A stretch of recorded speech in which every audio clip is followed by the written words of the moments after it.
Good afternoon Sunil, बैठिए please, आप seat लीजिए और आप बताइए कि आपके परिवार में कौन कौन है और कहाँ से आप बिलोंग करते हैं और कहाँ पढ़े लिखे हैं।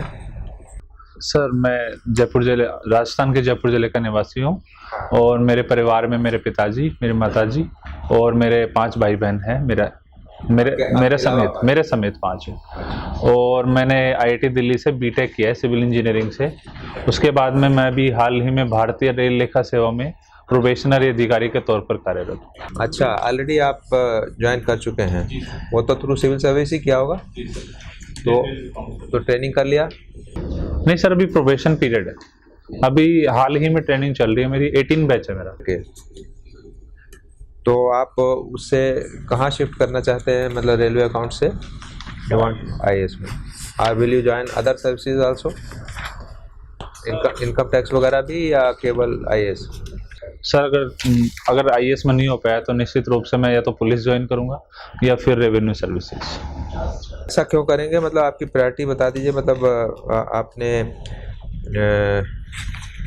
आईएएस, आईपीएस, टैक्स, तो ये प्रायोरिटी किस आधार पे आपने रखी है? सर, 2 आधार हैं मेरे। सबसे पहले तो जो नेचर ऑफ जॉब है, उसके बाद में जो वहाँ के जो एवेन्यूज़ हैं, काम करने के तरीके हैं, वो मेरा प्रेफरेंस रहे हैं। जैसे एडमिनिस्ट्रेशन की प्रवृत्ति है, मैंने उसको सबसे ऊपर रखा है। आईएएस है, उसमें एडमिनिस्ट्रेशन सर्विसेज होता है, पब्लिक से अटैचमेंट ज़्यादा होता है, साथ में डाइवर्सिटी ऑफ जॉब काफ़ी है। वहाँ पे आपको बहुत सारे मौके मिलेंगे फील्ड में काम करने के, और आपको एजुकेशन सेक्टर, हेल्थ सेक्टर, अलग अलग सेक्टर में काम करने का मौका मिलेगा। इसके अलावा वहाँ पे चैलेंजेस काफ़ी होते हैं। रोज़ाना डेली लाइफ में आपको अनेक प्रकार की समस्या, उनका समाधान करना पड़ेगा और आपको नित नए चीज़ों से रूबरू होना पड़ेगा। अच्छा, जब आप आईएएस की बात करते हैं तो आपके दिमाग में डीएम और कलेक्टर ये पोस्ट होती हैं, या सेक्रेटरी और स्पेशल सेक्रेटरी वाली पोस्ट होती है? सर, मैं जब इनकी कल्पना करता हूं तो एसडीएम से लेकर कैबिनेट सेक्रेटरी सबकी मैं कल्पना करता हूं, जहाँ पे जो नीति क्रियान्वयन होता है उसके साथ साथ नीति निर्माण है, उन दोनों की मैं कल्पना करता हूं और दोनों में अपना योगदान देना चाहता हूं। सर, ये बताइए, कंजर्वेशन ऑफ बायोडायवर्सिटी जी सर, क्यों एसेंशियल है एनवायरनमेंट के लिए? सर, बायोडायवर्सिटी पर्यावरण का एक महत्वपूर्ण अंग होता है और जो फूड चेन होता है उसमें बायोडायवर्सिटी का बहुत महत्वपूर्ण योगदान होता है और एक दूसरे से लिंक होते हैं। यदि फूड चेन में से कोई भी एक प्राणी गायब होता है, उसकी संख्या बढ़ती है, घटती है, तो उससे पूरा फूड वेब है, फूड जाल है, वो डिस्टर्ब हो जाता है, जिसके बाद में भयानक परिणाम होते हैं। जैसे सर, गिद्धों की संख्या घटने से बाद में उसके काफ़ी भयानक परिणाम देखे गए, जो क्योंकि गिद्ध है वो एक तरह से अपघटक का काम करते थे, साफ सफाई करने का काम करते थे नेचर में। तो जब उनकी संख्या कम हुई तो काफ़ी प्रॉब्लम देखने को मिली। और कई बार ऐसा होता है कि जो पेड़ पौधे होते हैं उनकी सुरक्षा नहीं की जाती, जंगल कम हो जाते हैं, तो जो उन पे आश्रित जीव होते हैं वो खतरे में आ जाते हैं। इसलिए बायोडायवर्सिटी में फ्लोरा और फोना दोनों का कंजर्वेशन बहुत जरूरी है सर। अच्छा, हमारे देश में एनवायरनमेंट रिलेटेड क्या प्रायोरिटीज है, मेन प्रायोरिटीज ऑफ एनवायरनमेंट? देश का बता दीजिए, अपने स्टेट राजस्थान का बता दीजिए। सर, कई प्रकार की प्रायोरिटीज हैं। सबसे पहले तो जो वन क्षेत्र है उसको राष्ट्रीय वन नीति 1988 के अनुसार 33% तक लाना सबसे पहली प्रायोरिटी है। फर्स्ट प्रायोरिटी है एयर पोल्यूशन कंट्रोल करना, वाटर पोल्यूशन कंट्रोल करना। सर, इस क्षेत्र के अनुसार निर्धारित हो सकता है प्रायोरिटी। जैसे दिल्ली में है, वहाँ पे पोल्यूशन कंट्रोल करना सबसे पहली प्राथमिकता होती है। राजस्थान के पश्चिमी साइड में वहाँ पे जो वन है उनका वन की सुरक्षा करना, क्योंकि वहाँ पे पॉल्यूशन ज़्यादा नहीं होता। साथ में ही जो वहाँ पे वाटर कंजर्वेशन है उसकी प्राथमिकता रहती है, क्योंकि वहाँ पे वाटर की स्कैरसिटी पाई जाती है।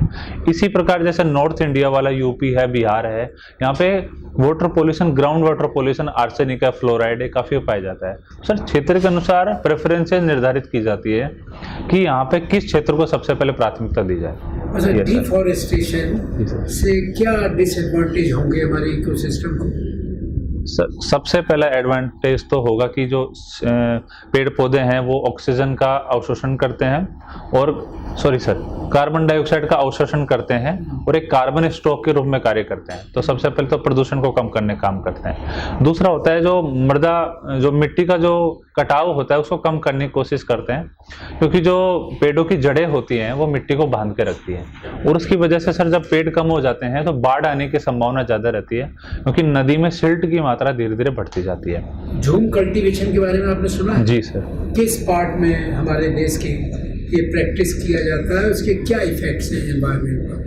सर झूम की खेती मुख्य रूप से जनजातीय इलाकों में ज्यादा की जाती है, जहाँ पे पेड़ पौधों को साफ करके और वहाँ पे जो आदिम स्टेट के नाम बताइए। जी सर। इंडिया में कहाँ होता है? सर मुख्य रूप से नॉर्थ ईस्ट पार्ट है, उड़ीसा वाला पार्ट है, थोड़ा आंध्र प्रदेश में भी इस प्रकार खेती देखी जाती है, छत्तीसगढ़ में भी देखी जाती है सर। जी सर। तो उसका क्या इफेक्ट है एनवायरनमेंट पर? पर सबसे पहले तो जो फॉरेस्ट रिपोर्ट है उसमें भी दर्शाया गया था कि झूम खेती की वजह से धीरे धीरे वन आवरण है जो फॉरेस्ट कवर है वो नॉर्थ ईस्ट के कई राज्यों में कम हो गया।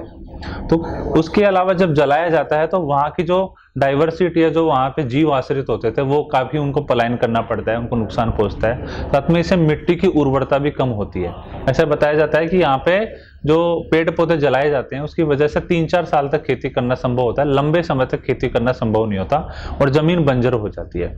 ये सर कुछ परिणाम है। बताइए जो बुश फायर, फॉरेस्ट फायर कहते हैं, जी सर, इससे कितना कुछ आइडिया, कितना इकोनॉमिकल लॉस होता है कंट्री को रिलेटेड विद इकोनॉमी? सर आप रिलेट कर सकते हैं सर, लेकिन डायरेक्ट रिलेशन नहीं हो सकता, इनडायरेक्टली रिलेट कर सकते हैं।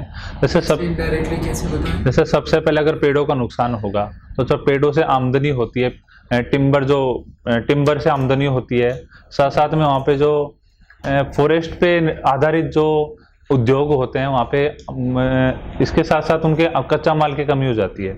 कई औषधि के उद्योग है जो वनों पर आश्रित होते हैं, जो औषधि बनाने के वहाँ पे जड़ से औषधि प्राप्त करते हैं, कई फूलों से वहाँ पे फलों से प्राप्त करते हैं, जैसे बहुत सारे आयुर्वेद के उद्योग हैं, वहाँ से अपना कच्चा माल प्राप्त। लास्ट क्वेश्चन, आपने सिविल इंजीनियरिंग किया IIT से, अगर आपको कहा जाए कि आपने अर्थक्वेक रेजिस्टेंट टावर्स बनानी है दिल्ली और NCR में से गुड़गांव, तो क्या क्या 3 मेजर प्रिकॉशंस लेंगे आप? सर अर्थक्वेक बिल्डिंग डिजाइन करने से पहले सबसे पहले तो वहाँ का जोन देखा जाता है कि अर्थक्वेक का जोन क्या है, तो दिल्ली जोन 4 में आता है। इसके अलावा जो कि बिल्डिंग किस प्रकार की बनानी है, औद्योगिक प्रकार की बिल्डिंग बनानी है, रेजिडेंशियल, जी सर, मल्टी स्टोरी टावर बनानी है, तो उसके बाद में निर्धारित करता है कि फ्लोर कितने होंगे, उसके आधार पर लोड होगा और जो वहाँ की जो फाउंडेशन है उसमें डिजाइन में परिवर्तन करना पड़ेगा। उसके लिए 3-4 चेंजेस करते हैं, कई बार डैम्पर्स लगाते हैं, क्योंकि सर जब अर्थक्वेक आता है तो वाइब्रेशन काफी पैदा होता है, उस वाइब्रेशन को ट्रांसफर ना हो जमीन से बिल्डिंग में, इसलिए वहाँ पे डैम्पर्स लगाते हैं, स्प्रिंग्स लगाते हैं। साथ में जो उनका वेट है, जो बीम होते हैं, पिलर्स होते हैं, उनका वेट सिंथेटिक मटेरियल को यूज करके वेट को कम करने की कोशिश करते हैं। आजकल कई टेक्निक्स आ गई हैं जो कंक्रीट में ऐसी डिजाइन होती है कि उसका वेट कम हो जाए, क्योंकि सर जो एक्सेलरेशन होता है, फोर्स होता है, मास इनटू एक्सेलरेशन होगा, तो मास जितना कम होगा उतना ही कम फोर्स लगेगा। IITs के बहुत सारे ग्रेजुएट्स या तो विदेश चले जाते हैं या आपके ऐसा सिविल सेवा वगैरह में चले आते हैं। क्या आपको नहीं लगता है कि इससे IIT में जो भारत ने इतने संसाधन लगाए वो बर्बाद हो गए? भारत को रिटर्न कहाँ मिल रहा है? और इंजीनियरिंग एरियाज में लोग काम नहीं कर रहे। सर हम ये संभावना नहीं, डेटा भी इसमें प्रदर्शित किया गया था कि ब्रेन ड्रेन की समस्या भारत में काफी है। और विदेश, इंडिया के अंदर जो लोग सिविल सेवा में चले जा रहे हैं, जनरल मैनेजमेंट में चले जा रहे हैं, जी सर, वो भी तो क्षति है। सर मेरा ऐसा मानना नहीं है क्षति नहीं हो सकती, बिकॉज अगर मेरा एग्जांपल लिया जाए तो मैं सिविल सेवा में जाके आगे योगदान दूंगा तो पॉजिटिव योगदान होगा सर हमेशा देश के। तो किसी ने जो कोर कॉम्पिटेंस एरिया है, जी सर, सिविल इंजीनियरिंग, इसमें आपने अध्ययन किया है, उसमें क्या योगदान?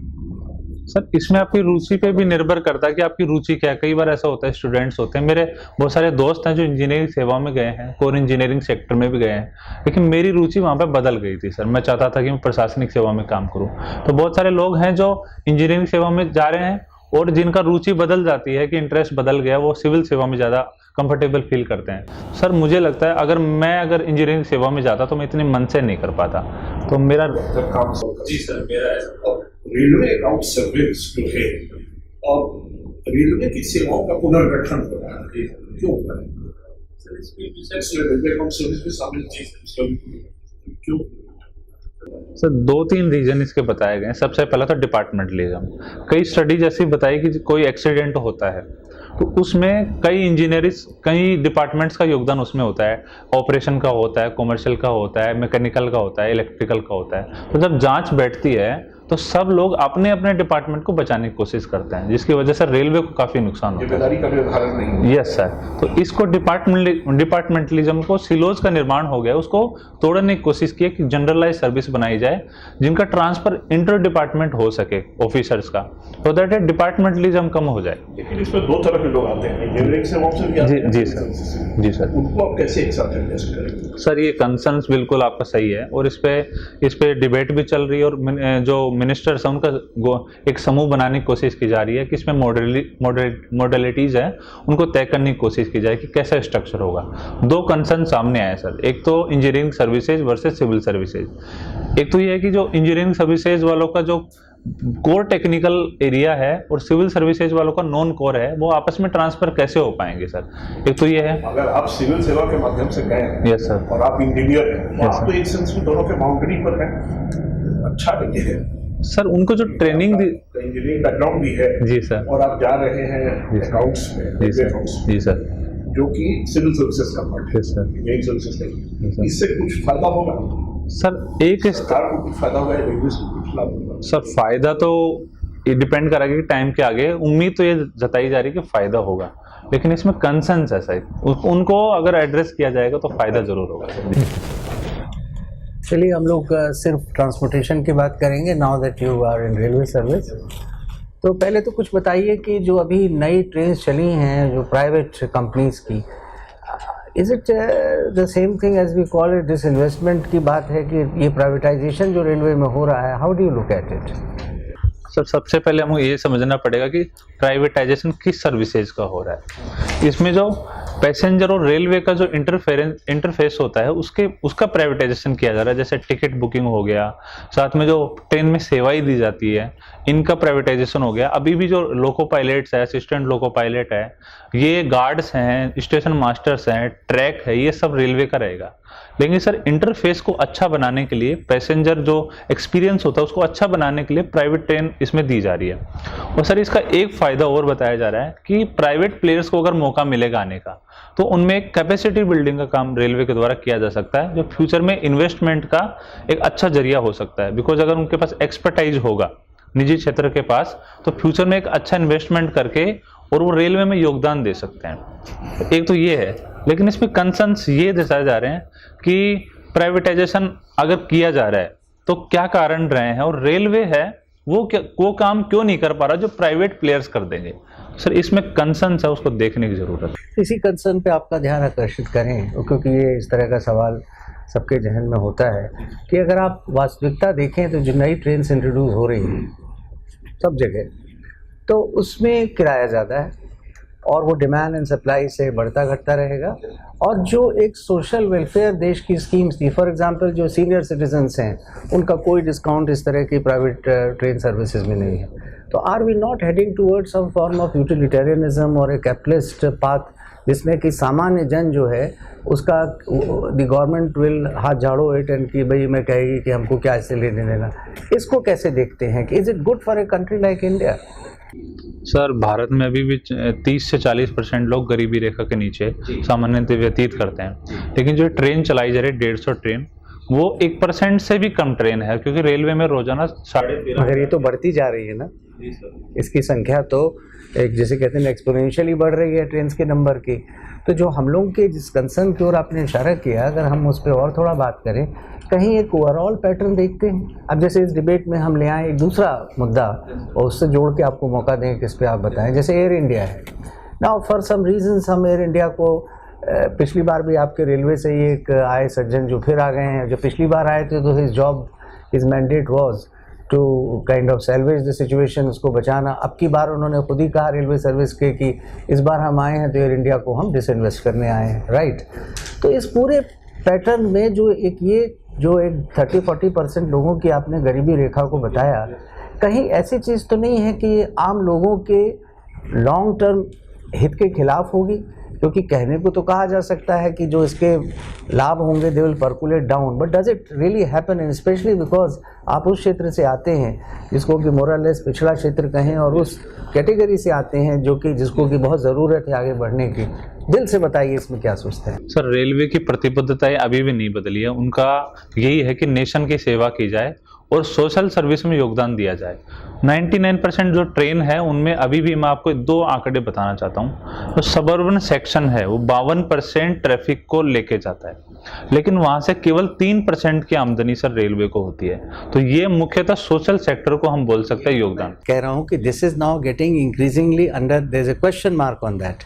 जैसे आप इसको ट्विस्ट करें एयर इंडिया से, the day Air India goes to private hands, तो जो इनकी तमाम सर्विसेज हैं जो उस एरिया में भी होती है जहाँ पर कि उनको आमद नहीं है, लेकिन वो इसलिए करती है because it's a government owned agency, तो वो बंद हो जाए। कोई प्राइवेट आदमी वहाँ सर्विस नहीं करेगा जहाँ पर कि उसको आमद नहीं हो रही है। And the same thing will happen, this is a premonition, एक तरह की आशंका है। इसको कैसे देखते हैं आप? सर, आप जैसे बता रहे हैं आशंका है, लेकिन मैं जैसे रेलवे से बिलोंग करता हूँ, मैंने ऐसा कुछ फील नहीं किया कि रेलवे अपनी प्रतिबद्धताओं से पीछे हट रहा है। सर, वो तो है, मगर don't you see a trend कि ये एक ऐसी चीज़ है जिस पर हमको ध्यान रखना चाहिए? चलिए एक और आपसे क्विक सवाल पूछें कि इधर हमारे यहाँ जो जंगी जहाज़ों का प्रचलन है और आज की खबर थी कि अब वो तेजस हमारी फील्ड में शामिल होगा, इसके बारे में क्या जानते हैं? इसकी हिस्ट्री के बारे में कुछ बताएं कि जो हमारा इंडिजिनस LCA है जो ध्वनि की गति से तेज चलने वाले जहाज हैं, इसकी क्या इतिहास जानते हैं जो तेजस इंट्रोड्यूस हो रहा है? हाँ सर, 1980s के आसपास इसका प्रपोजल आया था कि जो मिग 29 है, मिग किस सीरीज के जो विमान है उसको हटा करके उनको yes sir, MiG 21, thank you sir, MiG 21 को रिप्लेस करके LCA लाया जाए। तो तब प्रपोजल आया था, पर 2001 में मैं न्यूज़पेपर पढ़ रहा था, उसमें बताया गया था कि 2001 में इसका सबसे पहले प्रोटोटाइप बनाया गया, लेकिन सर धीरे धीरे डिले होता गया। 2013 क्या कारण थे उसके, कुछ आपको हल्का फुल्का, because it's getting inside the news. और इसके पहले भी नहीं था, एक HF-24 हुआ करता था which was proposed way back in 60s and 70s, वो भी इंडिजिनस था। कहीं ये तो नहीं कि एक ये मैरिज है जो हम लोगों को हर बार मजबूर करती है कि इंडिजिनस बात करें और there delays? Sir, decision making में डिलेज होता है, लेकिन आजकल जो सरकार के कदम है, जैसे चीफ ऑफ डिफेंस स्टाफ बनाया जाना, उसमें कोऑर्डिनेशन भी रहेगा और डिसीजन लेने में तीव्रता आएगी। नहीं, मगर उनका निर्माण से क्या संबंध है? इसके निर्माण की प्रक्रिया जैसे HAL करती है, तो उसमें I don't think he has a say in that, he doesn't control that particular agency. चलिए on to, I just wanted to raise your. आपका सुनील कुमार धनवंता, आवाज़ से तो ये लग रहा है कि आप गाने की शौकीन हैं, और आपने लिखा भी है कि बॉलीवुड गानों के आप शौकीन। तो जरा 2-3 बड़े म्यूजिशियंस के नाम बताओ जिन्होंने फिल्मों में बहुत अच्छे गाने दिए हों। सर, SD बर्मन है, RD बर्मन जी हैं, जिनके SD बर्मन, RD बर्मन, और जी सर अनु मलिक हैं, बपी लहरी है। ये तो बहुत नए हो गए, कुछ पुराने बता दो, तो गाने पुराने भी आते होंगे। सर, मुझे पुराने इतने नहीं पता है, मैं 90s के गाने ज्यादा सुनता हूँ सर, 90s के गाने ज्यादा सुनता हूँ। आपके घर में बुजुर्ग लोग सुनते थे रेडियो? तो कौन सा गाना ऐसा है, कौन से गाने ऐसे 2 गाने जो आपको बहुत पसंद हैं, जिनको आप गुनगुना सकते हैं? सर, आप अनुमति दे तो मैं किशोर कुमार के एक गाना है सर, जो मुझे लाइफ में काफी प्रेरणा भी देता है ये सॉन्ग। आनंद देता है जी सर। हाँ, प्रेरणा देता, आनंद देता। जिंदगी की यही रीत है, हार के बाद ही जीत है। जिंदगी की यही रीत है, हार के बाद ही जीत है। कोई आंसू है, कोई खुशी। सर मैं भूल रहा हूँ सर, तो यूं ही चला सर। SD बर्मन का कोई गाना? एसबी बर्मन के युग के नहीं, आर.डी. बर्मन नहीं, बोलिए तो कहा बता। उन्होंने, एस.डी. बर्मन ने अच्छा किया। अच्छा, सॉरी। अरे रोशन का नाम सुना? अरे कमाल, नौशाद का नाम सुना? ये सर नौशाद जी। नौशाद का कोई गाना, सर मुझे याद नहीं। चलो कोई गाना जो एस.डी. बर्मन ने डायरेक्ट किया हो, म्यूजिशियन दिया हो, म्यूजिक दिया हो, सर अभी याद नहीं आपको। चलो कोई बात नहीं। ये बताओ, ये जो हमारे जो गाने हैं उनमें लिटरेचर भी है या नहीं है? सर लिटरेचर से काफ़ी गाने लिए गए हैं। जो लिरिक्स हैं रविंद्रनाथ जी टैगोर जी हैं, उनके लिटरेचर से काफ़ी गानों को इंस्पायर किया गया। जैसे उनका एक कविता है एकला चलो रे, वो गाना सॉन्ग अच्छा है। और जो रीजनल साहित्य है वहाँ से भी कई गानों को उठाया गया है जिनके लिरिक्स हैं। सर लिटरेचर का काफ़ी योगदान होता है। तो किसी म्यूजिशियन को फाल्के अवार्ड मिला है कि नहीं मिला है भारत में? दादा साहब फाल्के, सर मुझे याद नहीं आ रहा, सॉरी सर। चलो, अमिताभ बच्चन को कब मिला दादा साहब फाल्के? सर अभी हाल ही में मिला उनको तो सर उनका इतना बड़ा करियर रहा है, उन्होंने इतनी बड़ी फिल्में की हैं और उनको इनको महानायक भी बोला जाता है सदी का। तो उसकी वजह से, और साथ में वो सोशल सेक्टर में भी काफ़ी काम करते हैं।